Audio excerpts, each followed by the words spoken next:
Hey guys, thanks so much for tuning in again today to Another World Audiobooks. I'm so happy to be bringing you the next chapters of A Study in Scarlet. The mystery really starts to get good. We get a suspect, and yeah, it's good stuff. Good stuff. If you're enjoying the audiobook so far, would you maybe consider telling a friend? That's the only way really the word gets out about Another World audiobooks. And if you enjoy free audiobooks, I know you know somebody else who would also enjoy free audiobooks. And just telling them about the podcast makes a huge difference. Like I mentioned in the last couple episodes, still looking for somebody who might be interested in volunteering to help me edit the podcast, because I want to bring you guys more content. There's just only so many hours in the day. So if somebody's interested in helping me edit the podcast as a volunteer, that would be great. If not, I'm probably going to be looking to hire somebody, but in order to do that, I need you guys to go over to patreon.com/anotherworldaudiobooks and sign up to become a patron. Whatever you can donate, that money's going to go toward helping me produce more content for you that's free and amazing, and hopefully you like it. That being said, don't want to take up any more time. Let's get into the audiobook. Without further ado, I give you A Study in Scarlet. Chapter 5. Our advertisement brings a visitor. Our morning's exertions had been too much for my weak health, and I was tired out in the afternoon. After Holmes' departure for the concert, I lay down upon the sofa and endeavored to get a couple of hours' sleep. It was a useless attempt. My mind had been too much excited by all that had occurred, and the strangest fancies and surmises crowded into it. Every time that I closed my eyes, I saw before me the distorted, baboon-like countenance of the murdered man. So sinister was the impression which that face had produced upon me, that I found it difficult to feel anything but gratitude for him who had removed its owner from the world. If ever human features bespoke vice of the most malignant type, they were certainly those of Enoch J. Drebber of Cleveland. Still, I recognized that justice must be done, and that the depravity of the victim was no condonement in the eyes of the law. The more I thought of it, the more extraordinary did my companion's hypothesis that the man had been poisoned appear. I remembered how he had sniffed his lips, and had no doubt that he had detected something which had given rise to the idea.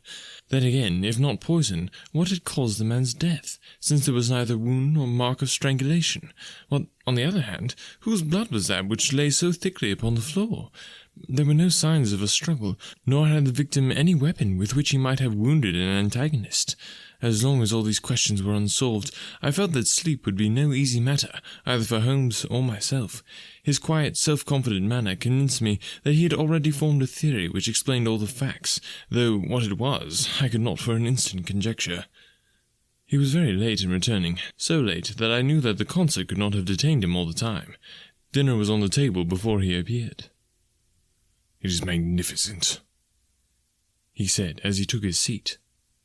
"Do you remember what Darwin says about music? He claims that the power of producing and appreciating it existed among the human race long before the power of speech was arrived at.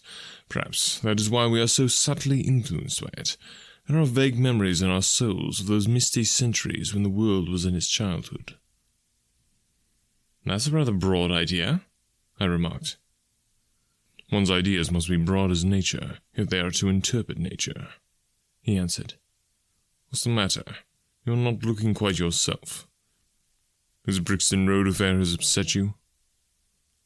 "To tell the truth, it has," I said. "I ought to be more case-hardened after my own Afghan experiences. I saw my own comrades hacked to pieces at my wand without losing my nerve." "I can understand. There is a mystery about this which stimulates the imagination. Where there is no imagination, there is no horror. Have you seen the evening paper?" "No." "It gives a fairly good account of the affair. It does not mention the fact that when the man was raised up, a woman's wedding ring fell upon the floor. It is just as well it does not." "Why?" "Look at this advertisement," he answered. "I had one sent to every paper this morning immediately after the affair." He threw the paper across to me, and I glanced at the place indicated. It was the first announcement in the Found column. "In Brixton Road this morning," it ran. "A plain gold wedding ring found in the roadway between the White Hart Tavern and Holland Grove. Apply Dr. Watson, 221B, Baker Street, between 8 and 9 this evening." "Excuse me using your name," he said. "If I use my own, some of these dunderheads would recognize it and want to meddle in the affair." "That is all right," I answered. "But supposing anyone applies, I have no ring." "Oh yes, you have," said he, handing me one. "This will do very well. It is almost a facsimile." "And who do you expect will answer this advertisement?" "Why, the man in the brown coat, our florid friend with the square toes. If he does not come himself, he will send an accomplice." "Would he not consider it as too dangerous?" "Not at all. If my view of the case is correct, and I have every reason to believe that it is, this man would rather risk anything than lose the ring. According to my notion, he dropped it while stooping over Drebber's body, and did not miss it at the time. After leaving the house, he discovered his loss and hurried back, but found the police already in possession, owing to his own folly in leaving the candle burning. He had to pretend to be drunk in order to allay the suspicions which might have been aroused by his appearance at the gate. Now, put yourself in that man's place. On thinking the matter over, it must have occurred to him that it was possible that he had lost the ring in the road after leaving the house. What would he do then? He would eagerly look out for the evening papers, in hope of seeing it among the articles found. His eye, of course, would light upon this. He would be overjoyed. Why should he fear a trap? There would be no reason in his eyes why the finding of the ring should be connected with the murder. He would come. He will come. You shall see him within an hour." "And then?" I asked. "Oh, you can leave me to deal with him then. Have you any arms?" "I have my old service revolver and a few cartridges." "You had better clean it and load it. He will be a desperate man, and though I shall take him unawares, it is as well to be ready for anything." I went to my bedroom and followed his advice. When I returned with the pistol, the table had been cleared, and Holmes was engaged in his favourite occupation of scraping upon his violin. "The plot thickens," he said as I entered. "I have just had an answer to my American telegram. My view of the case is the correct one." "And that is?" I asked eagerly. "My fiddle will be better for new strings," he remarked. "Put your pistol in your pocket. When the fellow comes, speak to him in an ordinary way. Leave the rest to me. Don't frighten him by looking at him too hard." "It is 8 o'clock now," I said, glancing at my watch. "Yes, he will probably be here in a few minutes. Open the door slightly. That will do. Now, put the key on the inside. Thank you. This is a queer old book I picked up at the store yesterday. De Jure Inter Gentes, published in Latin at Liege in the Lowlands in 1642. Charles's head was still firm on his shoulders when this little brown-backed volume was struck off." "Who is the printer?" "Philippe de Croix, whoever he may have been. On the flyleaf, in very faded ink, is written Ex Libris Guillaume Wheat. I wonder who William White was. Some pragmatical 17th century lawyer, I suppose. His writing has a legal twist about it. Here comes our man, I think." As he spoke, there was a sharp ring at the bell. Sherlock Holmes rose softly and moved his chair in the direction of the door. We heard the servant pass along the hall and the sharp click of the latch as he opened it. "Does Dr. Watson live here?" asked a clear but rather harsh voice. We could not hear the servant's reply, but the door closed, and someone began to ascend the stairs. The footfall was an uncertain and shuffling one. A look of surprise passed over the face of my companion as he listened to it. It came slowly along the passage, and there was a feeble tap at the door.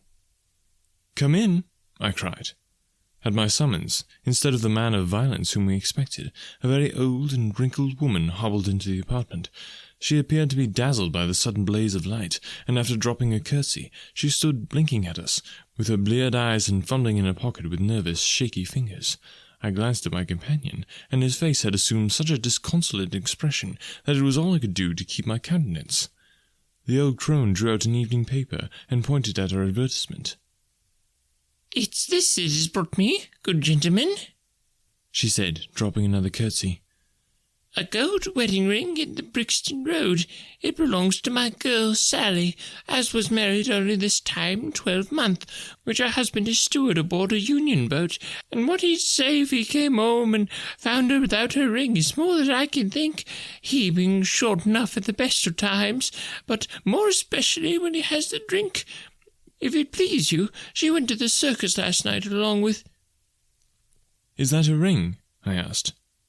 "The Lord be thanked," cried the old woman. "Sally will be a glad woman this night. That's the ring." "And what may your address be?" I inquired, taking up a pencil. 13 Duncan Street, Houndsditch, a weary way from here. The Brixton Road does not lie between any circus and Houndsditch, said Sherlock Holmes sharply. The old woman faced round and looked keenly at him from her little red-rimmed eyes. The gentleman asked me for my address, she said. Sally lives in lodgings at 3 Mayfield Place, Peckham. And your name is? My name is Sawyer. Hers is Dennis, which Tom Dennis married her. And a smart, clean lad, too, as long as he's at sea, and no steward in the company more thought of. But we're on shore, what with the women and what with liquor shops. Here is your ring, Mrs. Sawyer, I interrupted, in obedience to a sign from my companion. It clearly belongs to your daughter, and I am glad to be able to restore it to the rightful owner. With many mumbled blessings and protestations of gratitude, the old crone packed it away in her pocket and shuffled off down the stairs. Sherlock Holmes sprang to his feet the moment she was gone and rushed into his room. He returned in a few seconds, enveloped in an ulster and a cravat. "I'll follow her," he said hurriedly. "She must be an accomplice, and will lead me to him. Wait up for me." The hall door had hardly slammed behind our visitor before Holmes had descended the stair. Looking through the window, I could see her walking feebly along the other side, while her pursuer dogged her some little distance behind. Either his whole theory is incorrect, I thought to myself, or else he will be led now to the heart of the mystery. There was no need for him to ask me to wait up for him, for I felt that sleep was impossible until I heard the results of his adventure. It was close upon 9 when he set out. I had no idea how long he might be, but I sat stolidly, puffing my pipe and skipping over the pages of Henry Murger's Vie de Bohème. 10 o'clock passed, and I heard the footsteps of the maid as they pattered off to bed. 11, and the more stately tread of the landlady passed my door, bound for the same destination. It was close upon 12 before I heard the sharp sound of his latchkey. The instant he entered, I saw by his face that he had not been successful. Amusement and chagrin seemed to be struggling for the mastery, until the former suddenly carried the day, and he burst into a hearty laugh. "I wouldn't have Scotland Yard as knowed for the world," he cried, dropping into his chair. "I've chaffed them so much that they would never have let me hear the end of it. I can afford to laugh, because I know that I will be even with them in the long run." "What is it, then?" I asked. "Oh, I don't mind telling a story against myself. That creature had gone a little way when she began to limp and show every sign of being footsore. Presently she came to a halt and hailed a four-wheeler which was passing. I managed to be close to her, so as to hear the address, but I need not have been so anxious, for she sang it out loud enough to be heard at the other side of the street. 'Drive to 13 Duncan Street, Houndsditch,' she cried. This begins to look genuine, I thought, and having seen her safely inside, I perched myself behind. That's an art which every detective should be expert at. Well, away we rattled, and never drew rein until we reached the street in question. I hopped off before we came to the door, and strolled down the street in an easy, lounging way. I saw the cab pull up. The driver jumped down, and I saw him open the door and stand expectantly. Nothing came out, though. When I reached him, he was groping about frantically in the empty cab, and giving vent to the finest assorted collection of oaths that ever I listened to. There was no sign or trace of his passenger, and I fear it will be some time before he gets his fare. On inquiring at number 13, we found that the house belonged to a respectable paper-hanger named Keswick, and that no one of the name either of Sawyer or Dennis had ever been heard of there. "You don't mean to say," I cried in amazement, "that the tottering, feeble old woman was able to get out of the cab while it was in motion, without either you or the driver seeing her?" "Old woman be damned," said Sherlock Holmes sharply. "We were the old women to be so taken in. It must have been a young man, and an active one too, besides being an incomparable actor. The get-up was inimitable. He saw that he was followed, no doubt, and used this means of giving me the slip. It shows that the man we are after is not as lonely as I imagined he was, but has friends who are ready to risk something for him. Now, Doctor, you are looking done up. Take my advice and turn in." I was certainly feeling very weary, so I obeyed his injunction. I left Holmes seated in front of the smouldering fire, and long into the watches of the night I heard the low, melancholy wailings of his violin, and knew that he was still pondering over the strange problem which he had set himself to unravel. Chapter 6. Tobias Gregson shows us what he can do. The papers next day were full of Brixton mystery, as they termed it. Each had a long account of the affair, and some had leaders upon it in addition. There was some information in them which was new to me. I still retain in my scrapbook numerous clippings and extracts bearing upon the case. Here is a condensation of a few of them. The Daily Telegraph remarked that in the history of crime there had seldom been a tragedy which presented stranger features. The German name of the victim, the absence of all other motive, and the sinister inscription on the wall all pointed to its perpetration by political refugees and revolutionists. The Socialists had many branches in America, and the deceased had, no doubt, infringed their unwritten laws and been tracked down by them. After alluding airily to Vengericht, Aqua Tofana, Carbonari, the Marchioness de Brinvilliers, the Darwinian theory, the principles of Malthus, and the Ratcliffe highway murders, the article concluded by admonishing the government and advocating a closer watch over foreigners in England. The Standard commented upon the fact that lawless outrages of the sort usually occurred under a liberal administration. They arose from the unsettling of the minds of the masses and the consequent weakening of all authority. The deceased was an American gentleman who had been residing for some weeks in the metropolis. He had been staying at the boarding house of Madame Carpentier in Torre Terrace, Camberwell. He was accompanied in his travels by his private secretary, Mr. Joseph Stangerson. The two bade adieu to their landlady upon Tuesday the 4th instant, and departed to Euston Station with the avowed intention of catching the Liverpool express. They were afterwards seen together upon the platform. Nothing more is known of them until Mr. Drebber's body was, as recorded, discovered in an empty house in the Brixton Road, many miles from Euston.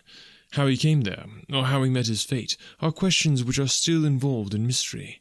Nothing is known of the whereabouts of Stangerson. We are glad to learn that Mr. Lestrade and Mr. Gregson of Scotland Yard are both engaged upon the case, and it is confidently anticipated that these well-known officers will speedily throw light upon the matter. The Daily News observed that there was no doubt as to the crime being a political one. The despotism and hatred of liberalism which animated the continental governments had had the effect of driving to our shores a number of men who might have made excellent citizens, were they not soured by the recollection of all they had undergone.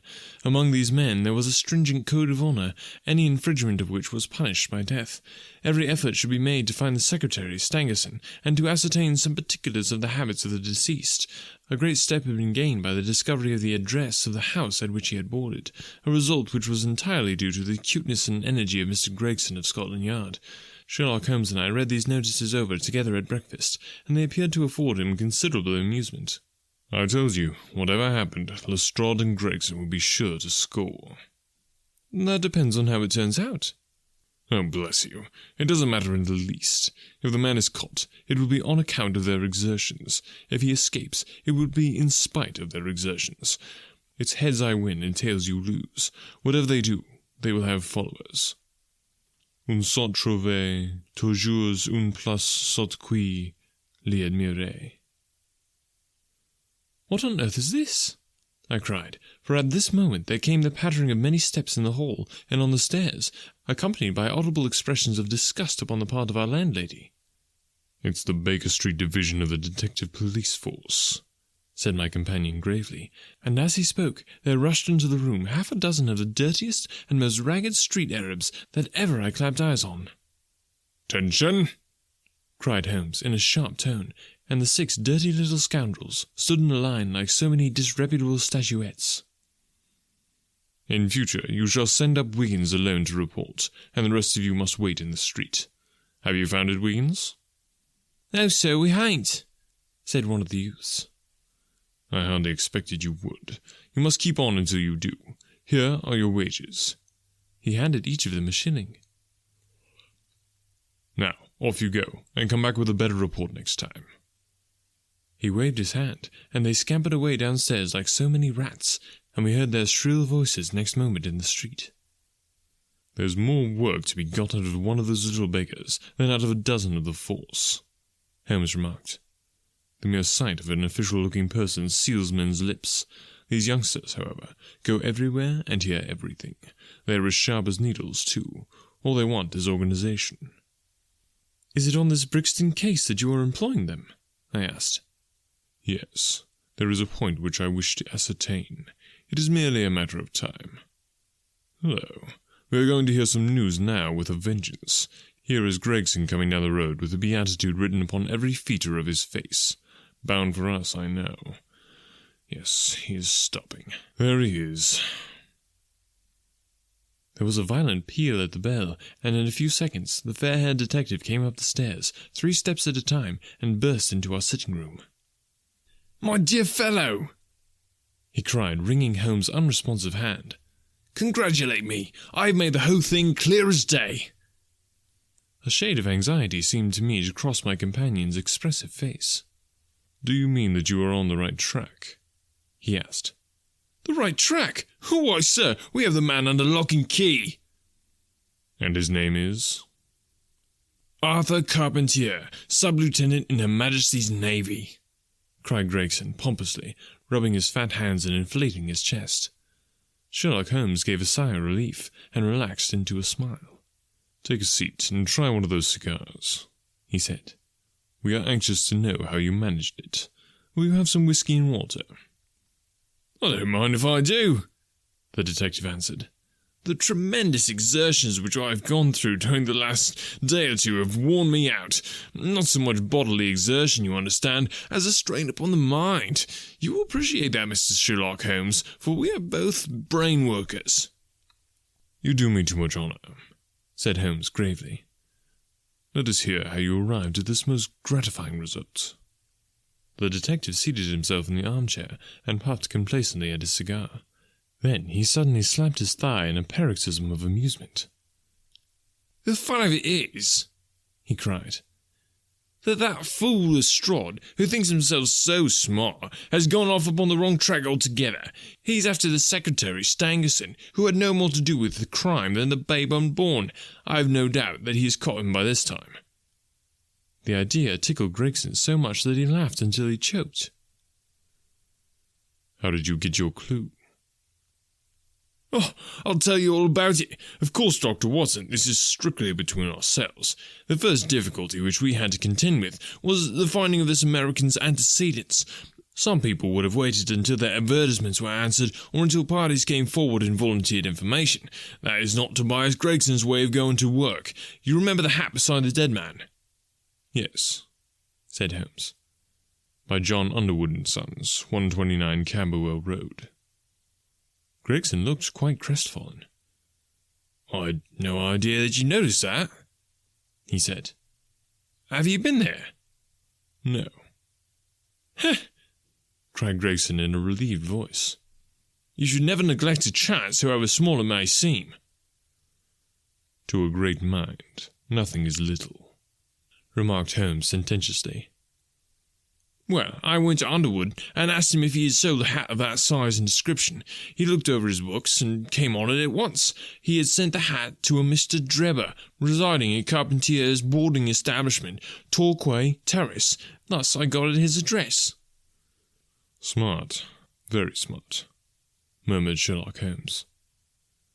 "I next called upon Madame Carpentier," continued the detective. "I found her very pale and distressed. Her daughter was in the room too, an uncommonly fine girl she is too. She was looking red about the eyes, and her lips trembled as I spoke to her. That didn't escape my notice. I began to smell a rat. You know the feeling, Mr. Sherlock Holmes, when you come upon the right scent, a kind of thrill in your nerves. Have you heard of the mysterious death of your late boarder, Mr. Enoch J. Drebber of Cleveland?" I asked. The mother nodded. She didn't seem able to get out a word. The daughter burst into tears. I felt more than ever that these people knew something of the matter. "At what o'clock did Mr. Drebber leave your house for the train?" I asked. "At 8 o'clock, she said, gulping in her throat to keep down her agitation. His secretary, Mr. Stangerson, said that there were 2 trains, one at 9:15 and one at 11. He was to catch the first." "And was that the last you saw of him?" A terrible change came over the woman's face as I asked the question. Her features turned perfectly livid. It was some seconds before she could get out the single word, "yes," and when it did come out, it was in a husky, unnatural tone. There was silence for a moment, and then the daughter spoke in a calm, clear voice. "No good can ever come of falsehoods, mother," she said. "Let us be frank with this gentleman. We did see Mr. Drebber again." "God forgive you," cried Madame Carpentier, throwing up her hands and sinking back in her chair. "You have murdered your brother." Arthur would rather we spoke the truth, the girl answered firmly. You had best tell me all about it now, I said. Half confidences are worse than none. Besides, you do not know how much we know of it. On your head be it, Alice, cried her mother, and then turning to me, I will tell you all, sir. Do not imagine that my agitation on behalf of my son arises from my fear, lest he should have had a hand in this terrible affair. He is utterly innocent of it. My dread is, however, that in your eyes and the eyes of others he may appear to be compromised. That, however, is surely impossible. His high character, his profession, his antecedents would all forbid it. Your best way is to make a clean breast of the facts, I answered. Depend upon it, if your son is innocent, he will be none the worse. Perhaps, Alice, you had better leave us together, she said, and her daughter withdrew. Now, sir, she continued, I had no intention of telling you all this, but since my poor daughter has disclosed it, I have no alternative. Having once decided to speak, I will tell you all without omitting any particular. It is your wisest course, said I. Mr. Drebber had been with us nearly 3 weeks. He and his secretary, Mr. Stangerson, had been travelling on the continent. I noticed the Copenhagen label upon each of their trunks, showing that had been their last stopping place. Stangerson was a quiet, reserved man, but his employer, I am sorry to say, was far otherwise. He was coarse in his habits and brutish in his ways. The very night of his arrival, he became very much the worse for drink, and, indeed, after 12 o'clock in the day, he could hardly ever be said to be sober. His manners towards the maidservants were disgustingly free and familiar. Worst of all, he speedily assumed the same attitude towards my daughter, Alice, and spoke to her more than once in a way which, fortunately, she is too innocent to understand. On one occasion, he actually seized her in his arms and embraced her, an outrage which caused his own secretary to reproach him for his unmanly conduct. But why did you stand all this? I asked. I suppose you can get rid of your boarders when you wish? Mrs. Carpentier blushed at my pertinent question. Would to God that I had given him notice on the very day that he came, she said. But it was a sore temptation. They were paying £1 a day each, £14 a week, and this is the slack season. I am a widow, and my boy in the Navy has cost me much. I grudged to lose the money. I acted for the best. This last was too much, however, and I gave him notice to leave on account of it. That was the reason for his going. Well? My heart grew light when I saw him drive away. My son is on leave just now, and I did not tell him anything of all this, for his temper is violent, and he is passionately fond of his sister. When I closed the door behind them, a load seemed to be lifted from my mind. Alas, in less than an hour there was a ring at the bell, and I learned that Mr. Drebber had returned. He was much excited, and evidently the worse for drink. He forced his way into the room where I was sitting with my daughter, and made some incoherent remark about having missed his train. He then turned to Alice, and before my very face proposed to her that she should fly with him. You are of age, he said, and there is no law to stop you. I have money enough and to spare. Never mind the old girl here, but come along with me now straight away. You shall live like a princess. Poor Alice was so frightened that she shrunk away from him, but he caught her by the wrist and endeavoured to draw her towards the door. I screamed, and at that moment my son Arthur came into the room. What happened then I do not know. I heard oaths and the confused sounds of a scuffle. I was too terrified to raise my head. When I did look up, I saw Arthur standing in the doorway, laughing, with a stick in his hand. I don't think that fine fellow will trouble us again, he said. I will just go after him and see what he does with himself. With those words, he took his hat and started off down the street. The next morning, we heard of Mr. Drebber's mysterious death. This statement came from Mrs. Carpentier's lips, with gasps and pauses. At times she spoke so low that I could hardly catch the words. I made shorthand notes of all that she said, however, so that there should be no possibility of a mistake. It's quite exciting, said Sherlock Holmes with a yawn. What happened next? When Mrs. Carpentier paused, the detective continued, I saw that the whole case hung upon one point. Fixing her with my eye in a way which I always found effective with women, I asked her at what hour her son returned. I do not know, she answered. Not know? No, he has a latchkey, and he let himself in. After you went to bed? Yes. When did you go to bed? About 11. So your son was gone at least 2 hours? Yes. Possibly 4 or 5? Yes. What was he doing during that time? I do not know, she answered, turning white to her very lips. Of course, after that, there was nothing more to be done. I found out where Lieutenant Carpentier was, took 2 officers with me, and arrested him. When I touched him on the shoulder and warned him to come quietly with us, he answered us as bold as brass.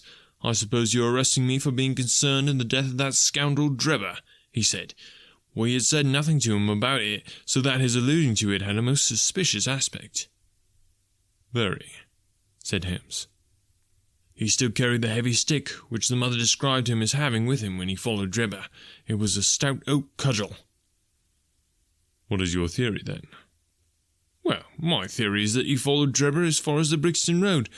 When there, a fresh altercation arose between them, in the course of which Drebber received a blow from the stick in the pit of the stomach, perhaps, which killed him without leaving a mark. The night was so wet that no one was about, so Carpentier dragged the body of his victim into the empty house. As to the candle and the blood and the writing on the wall and the ring, they may all be so many tricks to throw the police on the wrong scent. Well done, said Holmes in an encouraging voice. Really, Gregson, you are getting along. We shall make something of you yet. I flatter myself that I managed it rather neatly, the detective answered proudly. The young man volunteered a statement in which he said that after following Drebber some time, the latter perceived him and took a cab in order to get away from him. On his way home, he met an old shipmate and took a long walk with him. On being asked where this old shipmate lived, he was unable to give a satisfactory reply. I think the whole case fits together uncommonly well. What amuses me is to think of Lestrade, who had started off upon the wrong scent. I'm afraid he won't make much of it. Why, by Jove, here's the very man himself. It was indeed Lestrade, who had ascended the stairs while we were talking, and who now entered the room. The assurance and jauntiness which generally marked his demeanour and dress were, however, wanting. His face was disturbed and troubled, while his clothes were disarranged and untidy. He had evidently come with the intention of consulting with Sherlock Holmes, for on perceiving his colleague, he appeared to be embarrassed and put out. He stood in the centre of the room, fumbling nervously with his hat and uncertain what to do. "This is a most extraordinary case," he said at last. "A most incomprehensible affair." "Oh, you find it so, Mr. Lestrade?" cried Gregson triumphantly. "I thought you would have come to that conclusion. Have you managed to find the secretary, Mr. Joseph Stangerson?" "The secretary, Mr. Joseph Stangerson," said Lestrade gravely, "was murdered at Holliday's private hotel about 6 o'clock this morning." Alright, thanks guys so much again for tuning in today, listening to the podcast. Remember, if you like it, go ahead and leave a review on iTunes. It's really simple to do. The link is in the show notes here on the podcast, or you can go to anotherworldaudiobooks.wordpress.com and you can find the link to iTunes right there as well. If you are interested in helping me edit the podcast, just shoot me an email, anotherworldaudiobooks@gmail.com, or you can think about becoming a patron maybe. If you donate money, that's going to go toward helping me produce more content and keep it free for you guys. So really appreciate all the support and you download and listen to the podcast. Remember to share, because all good things should be shared. Talk to you next time.